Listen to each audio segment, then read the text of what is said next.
এটা হচ্ছে অপ্পোর মোস্ট ফ্ল্যাগশিপ একটা device, Reno 6 Pro 5G। Reno 6 Pro 5G এতদিন বিক্রি করছি, এখন হচ্ছে এটা Reno 6 pro plus 5G। Plus 5G, হ্যাঁ প্লাস 5G। প্লাসটা কীভাবে চিনবেন এবারটা তো দেখবেনই, আর এই যে দেখেন, এই যে ঠিক আছে, রেনো 6 প্রো প্লাস 5G দুর্দান্ত একটা ডিভাইস, 256 GB, 256 GB একবারে।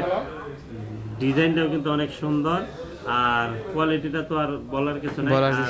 আর সিনেমাটিক মোড আছে আপনার, খুবই সুন্দর। আর ক্যামেরা যদি বলি, এক কথায় অসাধারণ, ঠিক আছে, একবারে অতুলনীয় একটা ক্যামেরা। আমি একটু আপনাদেরকে দেখাই দেই, যদি ক্যামেরাটা দেখাই তাহলে তো ক্যামেরা প্রেমে পড়ে যাবেন। এই যে দেখেন, এই যে দেখেন, এই দেখেন আমার একটা বাইক নিয়ে আছে, আপনারা চিনেন নাকি? এটার নাম হচ্ছে সবুজ, ঠিক আছে। দেখেন ওর চুলটি কেমন, আপনার যদি পছন্দ হয় তাহলে লাইক কমেন্ট শেয়ার করেন, ঠিক আছে, ওরা ভাইরাল করে দেন। দেখছেন, এই যে দেখেন, আরে এটা কি এলো ঠিক আছে জি, আল্লাহ হাফেজ।